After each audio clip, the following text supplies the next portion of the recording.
Patrick Battaglia, who's on your faculty. He and I worked together alongside in different capacities, of course, but in St. Louis, Missouri, and I have a great respect for him and appreciate this invitation. My experiences are in hospitals and community health centers across several decades, and that's all in the state of Missouri. My doctorate is in management, so not a clinical discipline. It's a social or behavioral health services discipline. So I hope to bring some helpful insight for all of you to the questions of comparing and contrasting the disciplines of management and leadership today. Thank you once again to all of you and for joining. Our learning objectives, of course, as is stated very specifically in the title, comparing and contrasting these two disciplines, management and leadership.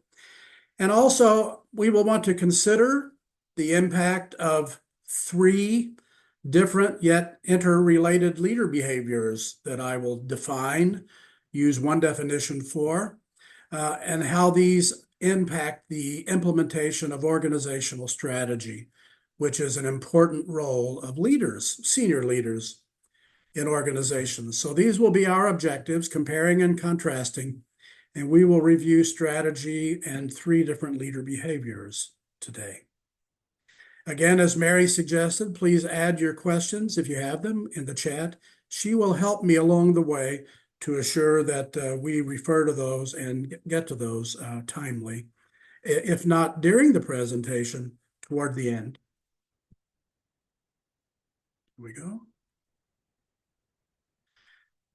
So I noted that I'm from Missouri. Mark Twain was a Missourian. He once was quoted, "It ain't what you know that gets you into trouble. It's what you know for sure that just ain't so." I've thought a lot about this, and also in the context of some remarks that Donald Rumsfeld once was quoted to make in the year 2002 during the war with Iraq. And he said, there are known knowns. Those are the things we know. We absolutely know that we know, or we think that we do. There are the known unknowns. Those are the things that we now know that we don't know. Perhaps we thought we did, or perhaps we did not know they existed, but we know that they are unknown to us. And then there are the unknown unknowns. This is really analogously what we're talking about today, the unknown unknowns, the differences and the contrasts and comparisons between the disciplines of management and leadership, what we don't know that we don't know. So stay with me here. Beginning with management, there's one slide on the topic of management today. All of us use the words, if you're like me at least, I should say. I don't want to overgeneralize, but the topics of the words management and leadership are often commonly defined. We use similar words to define them both. But I want to argue today, I want to posit for you that there are differences, and they are important to note. So there are many, many definitions for all of these terms in the social sciences and behavioral sciences. Many, many definitions. In fact, in the sciences, one of the problems we have is agreeing upon definitions. I've chosen one for management today, just one. Harold Kuntz from 1955 in his The Jungle of Management Theory works came up with this very, very simple, kind of elegant definition: getting things done through others. The management means getting things done through other people. Managers, of course, do many things, ladies and gentlemen. I would not suggest that they only do these three, but I want to call attention to these three activities that managers typically do. So in management, we operate within a formal system of delegation and decision rights and discipline. Those decision rights are appointed to us by some system, probably an organization, where we have rights to make certain decisions within a formal system. That's a management activity. Classically speaking, if you've studied management at all, if you've had any class at all in management, you've reviewed these terms: planning and organizing and staffing and directing and controlling. These are the classic managerial functions. Every textbook will refer to these from history. And the third activity I want to call our attention to is coordinating information flows through structures and channels, communication channels in organizations. It's our job as managers to make sure that information flows where it needs to go and to whom it needs to be communicated with. So these are only three, again, of the activities specific to the term management. Here's where I want to make a very specific and clear distinction. If you happen to be taking notes of any type, note that there's a continuum. On one side of the continuum is the term task. On the other side of this continuum, ladies and gentlemen, is the term relationship. So let's focus on task for a moment and the study of management. Management is task-oriented behavior, getting tasks accomplished within a certain time frame, on a certain schedule, a certain list, if you will, of tasks. All things considered, that's an important role of managers. Now let's move now to the topic of leadership, where I will spend the majority of today's conversation. The balance of this discussion will be on the concept, the theory of leadership, if you will. By definition, once again, this is one definition. Leadership is the use of power and influence to achieve a shared mission or goal. Now, let me pause there for a moment to say that, of course, the bubbles overlap. Managers and leaders occasionally, or often perhaps, do similar kinds of activities. But the role of a leader is generally different than the role of a manager whose broad responsibility is toward task-oriented behavior. So again, this definition of leadership, to the use of power and influence to achieve a shared mission or goal. Gary Uckel is an author from the Northeast of the United States. His textbooks are wonderful on the topic of leadership. This comes from one of his books in 2000, one of the editions in 2010. Let's look now, if you will, at a few of the activities. I have a few more activities that leaders do listed than I did for managers, but let's follow along if you don't mind. Leaders, we observe and listen. How very important it is to watch and observe and listen to what others are saying, the signals and the signs. Leaders mobilize people to tackle tough challenges and to thrive in their environments. Let me say that's a definition that comes from a scholar, Ronald Heifetz, who's at Harvard, and his study of the theory of adaptive leadership, to mobilize people to tackle tough stuff and to thrive in their environments. Ron Heifetz. Leaders create alignment and set organizational direction. Organizational direction.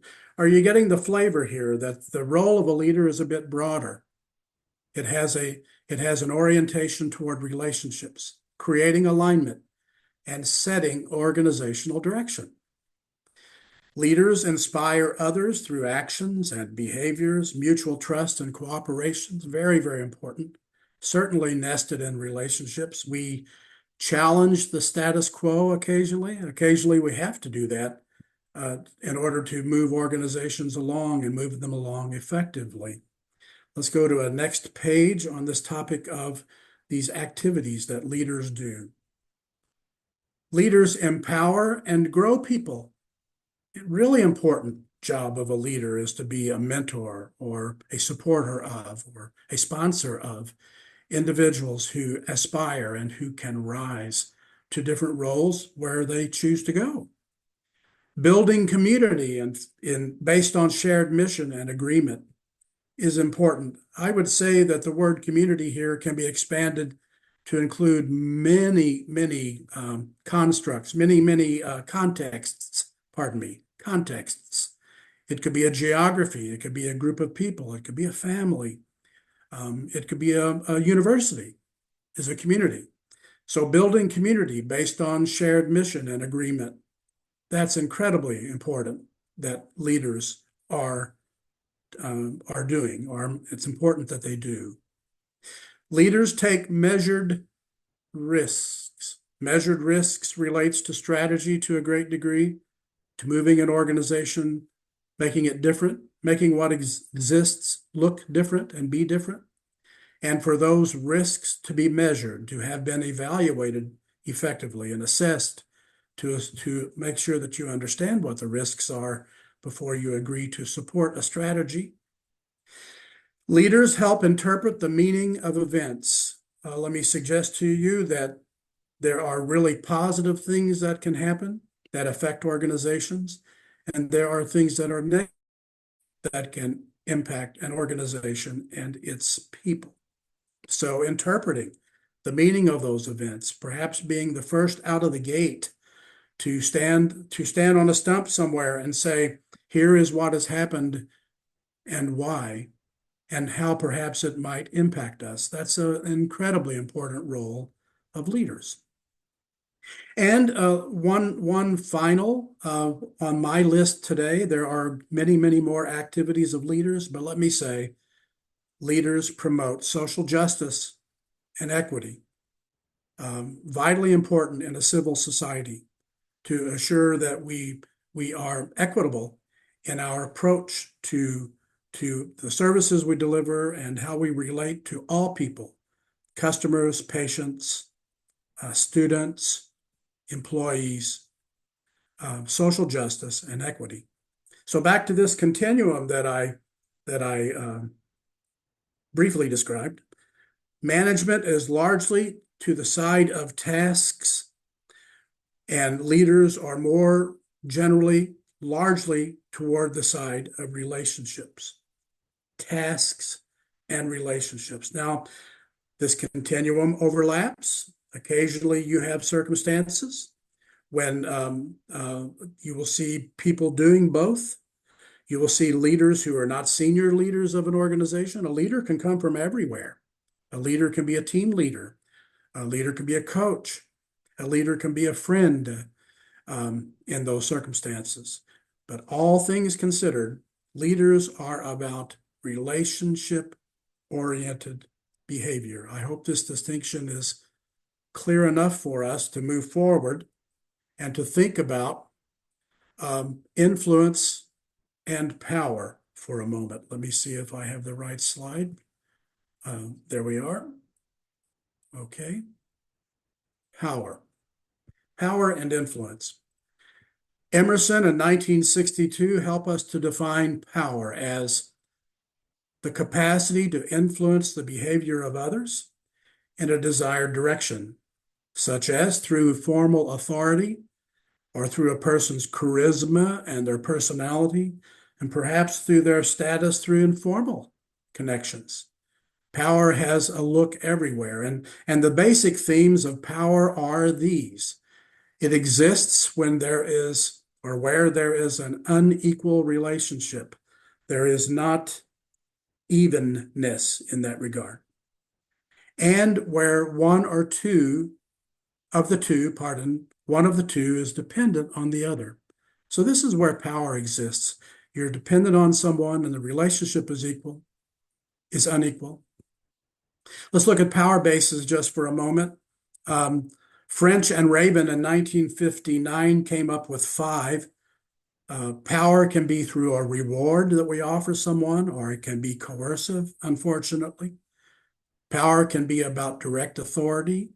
Power can be referent, meaning that we have such respect for a person.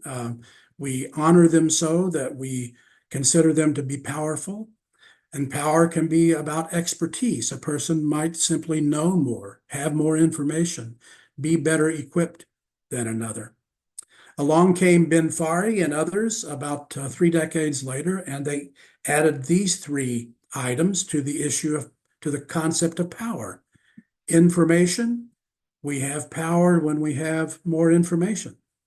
Our affiliations sometimes are beset with power, and what groups we are associated with occasionally help us or say to us that we might have power. So power comes in many, many forms.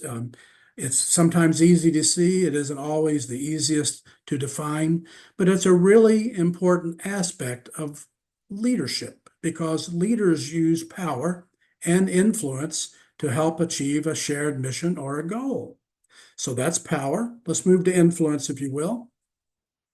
As I'm walking us through this dialogue, these various definitions, influence is about the process by which people successfully persuade others.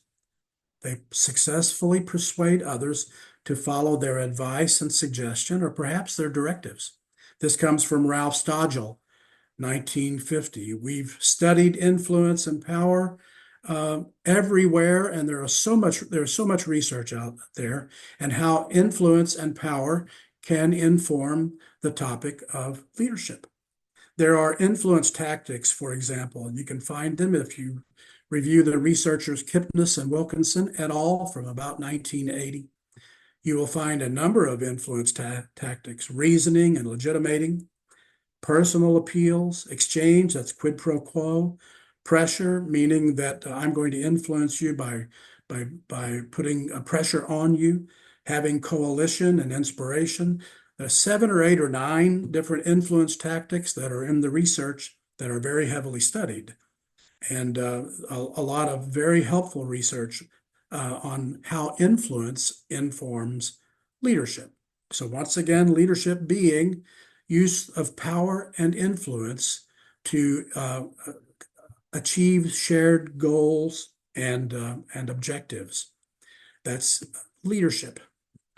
Peter Drucker, ladies and gentlemen, was a researcher in California, extremely well known when I was in undergraduate school. So let me tell you, that's been a minute ago. And Peter Drucker, we studied regularly. He made this quote, which has stuck and is often repeated in academia, often repeated in practice. Management is doing things right. Leadership is doing the right things. Let me repeat that. Management is doing things right. Tasks. Leadership is doing the right things, more so the relationship-oriented behavior. Peter Drucker, a phenomenal researcher and a person who's been studied in every business and management school in the world. I like these propositions. Before we go to the topic of strategy, everyone, consider these propositions. I think a lot about this in where I have been privileged to teach and to share with others who are learning about leadership and behavior. I might have in a course polled students. I might have polled you about your thoughts about these propositions. Think about them with me, if you will. Some people will learn to manage effectively. I suspect we would all agree with that. Management can be everywhere. Management is everywhere. Some people will learn to manage effectively, which assumes that perhaps there are some who will not learn to manage effectively. Would you agree with me that we encounter people who are really good, we think, at management, or perhaps their outcomes prove that they are, and others who have more to learn? Let's go to the second bulleted point. Some people will learn to lead effectively. Now, I think we can all agree that similar to the concept of management, some people might be really relationship oriented and they relate better, have learned better. Perhaps they find themselves more adept at relationship related activities. They have learned to lead effectively. While there may be others who we would say, well, I'm not so sure. Maybe they have more to learn about being a leader, or perhaps there are other things that they can just do better. right? So some people will learn to manage effectively. Some people will learn to lead effectively. These are propositions I'm offering you today. These have been studied. You might choose to study them as well. The third, some will learn to do both and effectively. Now, effectively here is the word of the moment because effectively assumes that there are certain value propositions, certain activities, certain outcomes that are being achieved, and those outcomes are desired. So some can do both. Isn't that wonderful to think that we can be both a really effective manager of tasks and a really effective uh, relationship builder? Wouldn't that be wonderful to be perceived by others in that way? I'll stop you there and ask you to think, perhaps you are already, of those people that you believe can do both, and you have respect for them as a result. You trust them as a result. Or perhaps you know some people who you would say, well, I think they're probably um, better positioned, better equipped to manage than to lead, or vice versa. Then there's the fourth bullet, this proposition that I've often posed to students and have discussed in teamwork and have asked for polls. Some will learn to do neither effectively. That's a question we don't always ask of others. We don't always ask this proposition. Some will learn to do neither effectively. Well, perhaps that means that they fit very neatly into the construct of followership. Some people are a lot better at following others than they are at stepping forward to manage tasks or to lead and support relationships, build relationships and community. It's just the truth. And also let me say that where these activities are occurring is really important. I often use this analogy. You may have someone who is does a great job directing the activities, managing the services within, say, a big box store, Walmart or Walgreens, I don't know. Choose any of those. And that person would not be effective leading a hospital or a university or being a dean somewhere, or vice versa. They may be wonderful at being a dean or a senior leader in one context, but they would not be so effective at doing so in another. And that could be anywhere. Uh, Take hockey and basketball, for example. A coach of a basketball team knows how to coach basketball and knows nothing about hockey. So, rather than to belabor that further, consider those propositions and note that sometimes people are effective at one or the other. Sometimes they might be really good, effective at doing both. And sometimes we learn, or they learn, that they're not so effective at either. This is how we view, often perceive the roles of management and leadership in our society. Just think about that. Now on to those leader behaviors. I suggested to you that we would have a look at strategy, a definition of strategy, and how what strategy looks like, perhaps how we get to strategy. Briefly stated today in the time that is available to us. And I will define for you three leader behaviors that I think are really incredibly important. And the research suggests they are as well on the implementation of effective organizational strategy. So strategy is one of my favorite topics. I love teaching about and learning about and being a practitioner in strategy and policy. I just really enjoy it very much. I like the longer term view of things. Henry Mintzberg in 1989, phenomenal social scientist, defined strategy as choices about the future direction of the organization. Again, pretty simple definition, kind of elegant in its approach. Choices about the future direction of the organization, because, friends, we do have choices. Leaders must choose among what's available to them and prioritize those choices. And inevitably, there are some choices that you accept, and there are some that you don't. Either you don't have the resource or time, or they just can't be done. So we make choices about the future direction of organizations. Leaders are heavily involved in the future direction of organizations. This is part of that relationship building exercise, part of that relationship building activity. Strategy often occurs as a result of a couple of things.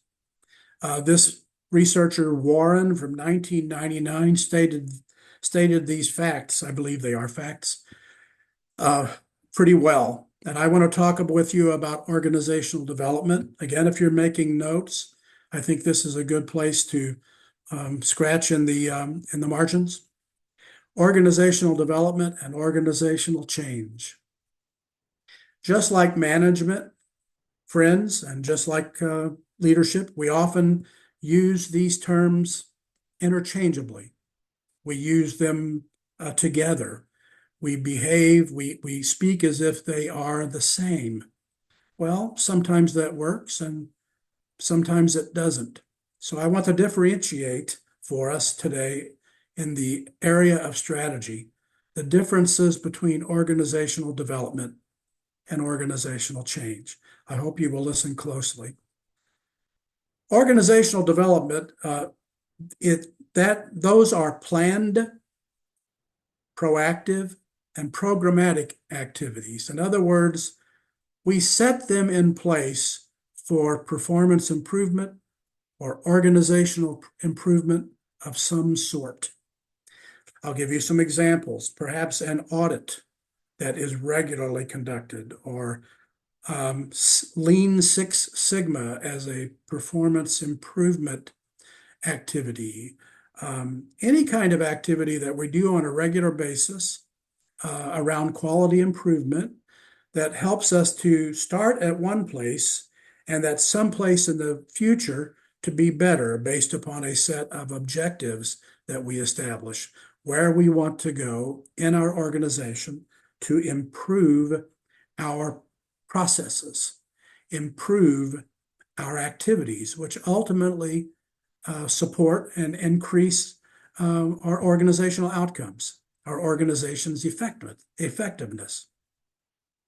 Now, in organizational development, we often change our attitudes toward these processes and policies first, and then our behaviors. In other words, consider that in an organizational development activity, we have time available to mold our perceptions and our beliefs, to help change the culture of our organization, such that when we get to the end game, when we get to the point where we have achieved those outcomes, our behaviors toward them have been modeled.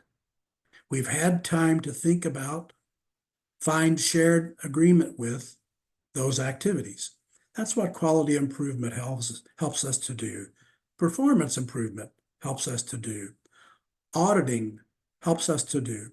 So many ways in organizations that we plan and are proactive about programs that help to improve our organization's outcomes. Organizational development is that study. Organizational change looks like this. Think about this distinction again. It's time sensitive and sometimes it's unexpected. Often we are reacting. Often we are reacting to the unexpected. So, for example, for a timely example, perhaps there's a new federal law that comes out of Congress or comes out of some branch of federal government. And we realize that in a certain period of time, our response to those directives will need to be shaped such that we are compliant We are adhering to the new paradigm. And if we don't, perhaps there's a consequence. Let's look at it another way. Let's say um, some university, let's say it's a university that does the types of activities that the University of Western States also does. I'm going to be glib here for a moment. I'm going to um, play with our mind a bit, perhaps. Let's say that we find out a way to learn to become a chiropractor through mail order. I'm maybe I'm sharing a little about my age. Back when we used to, I don't know, our music was sent to us by mail order. That no longer is the case. But anyway, a change occurs that affects the University of Western States related to what our competitors, our collaborators, and our competitors are doing to educate students in the field of chiropractic. Interesting. So perhaps you have 6 months to begin to shape your behaviors and your actions such that you adhere to a new set of so-called rules. And maybe that was unexpected. You simply did not know it was coming. This is what I would say is more apt to the definition organizational change. And here we must change our behaviors first before we have time to change our attitudes. Have you ever had something done in your world that was done, you thought to you, you didn't want to do it, and then later your attitudes had to model themselves. You had to learn to accept something that you didn't expect. That's more akin to organizational change. Often the big chunks related to policy, related to the environment, related to competition that organizations face, and therefore the people in those organizations face them. Leaders generally are accountable with governing bodies, and owners and others are accountable for strategy. And strategy results occurs as a result of what we develop, processes we put in place to help make us better, and also our reactivity, our response to what is happening in the environment that we might not be able to control. So, choices about the future direction of the organization. Sometimes we make them in advance, and sometimes we make them when they come along. Sometimes we make them in advance, and sometimes we find ourselves making them when they come along. Strategy.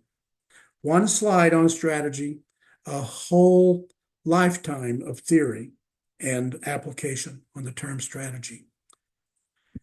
Here are 3 leader behaviors. I will close in the next 5-6 minutes, defining for you 3 that I know to be incredibly important. I don't know them just because I've lived this life, I've walked this road.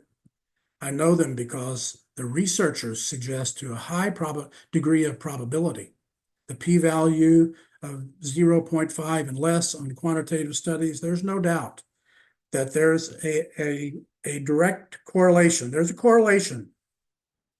The main effects between trust and integrity and motivation and organizational effectiveness, or the value proposition in your organization. Again, those I'm going to talk about briefly are trust, integrity, and motivation. Let's begin with trust. This definition by Deutsch, 1958, and once again, Google it if you will, go to your library, search, do a keyword search.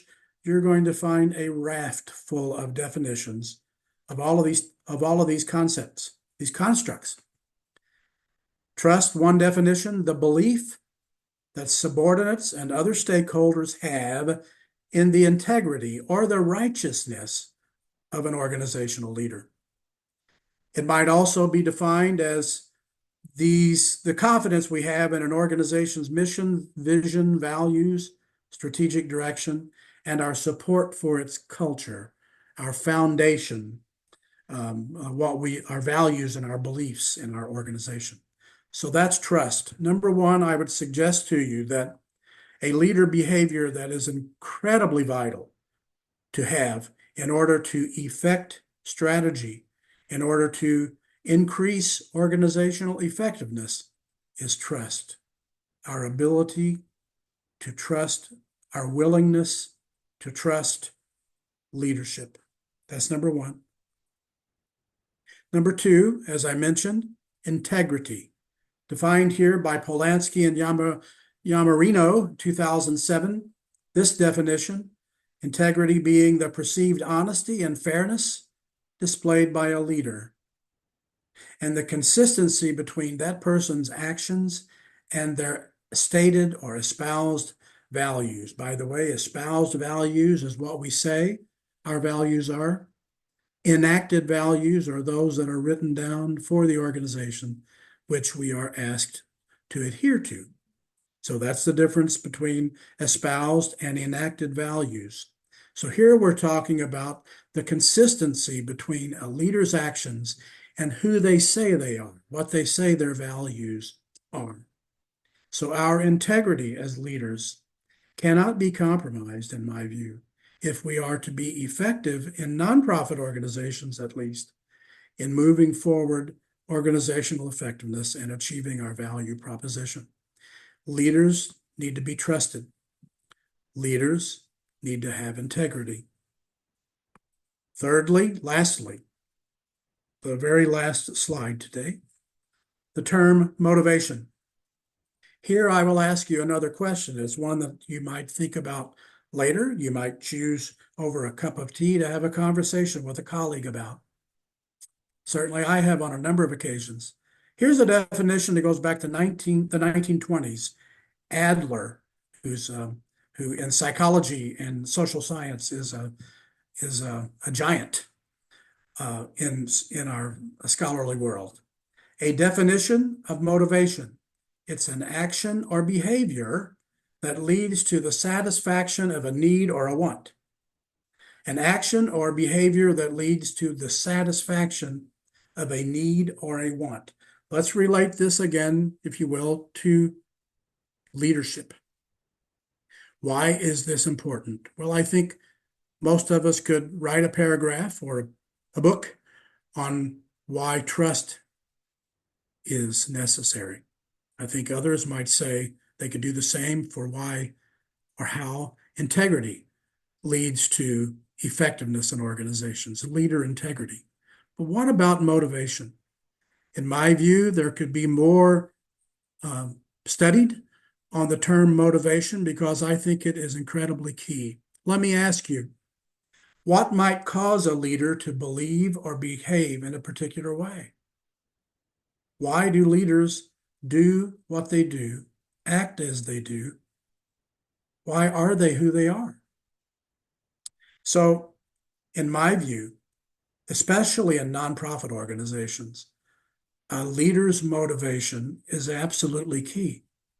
Is that person truly about achieving the mission of the organization? Is that leader's motivation truly about supporting the values, achieving the mission, the vision of the organization? Or are there other motivating factors? I make a clear distinction here between nonprofits and for-profits.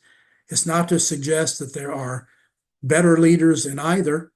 There are different leaders in either. Wealth maximization on the side of for-profits is an incredible motivator and often drives the decisions of those leaders. Where in nonprofits, based upon the mission of those organizations, we might think that the motivation of a leader should be directed toward achieving the mission of that nonprofit. And obviously, for every nonprofit you find a mission that probably is unique to that organization in its local environmental context.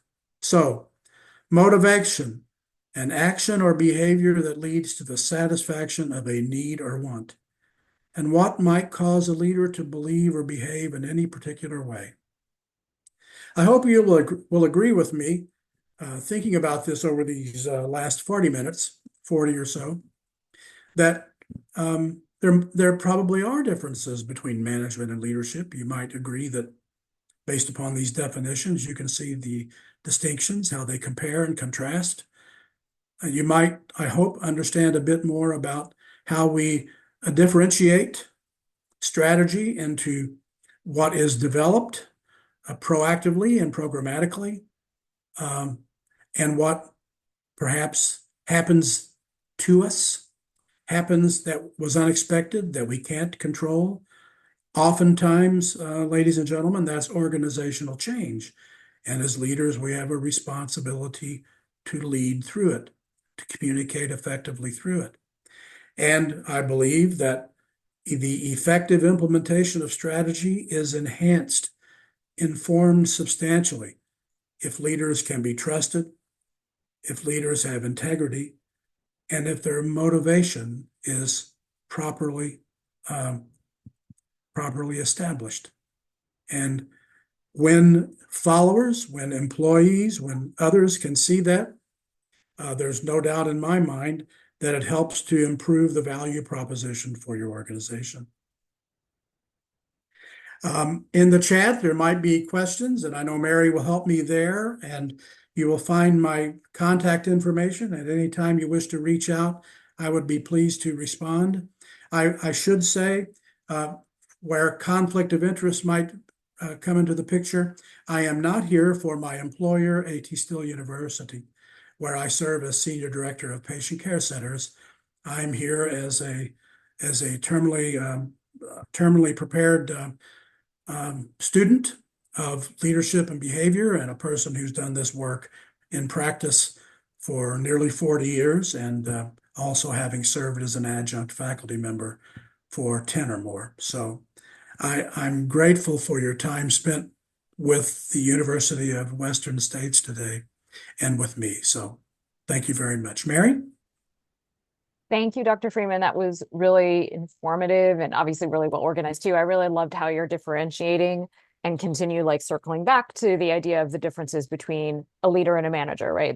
That concept that you put on that side of a leader is a person who is doing the right things, whereas managers doing things right, and how that connects to equity and justice and risk taking and all of that. So that's wonderful. And this idea of kind of being a lifelong learner that I feel that you are embodying in these sides as well.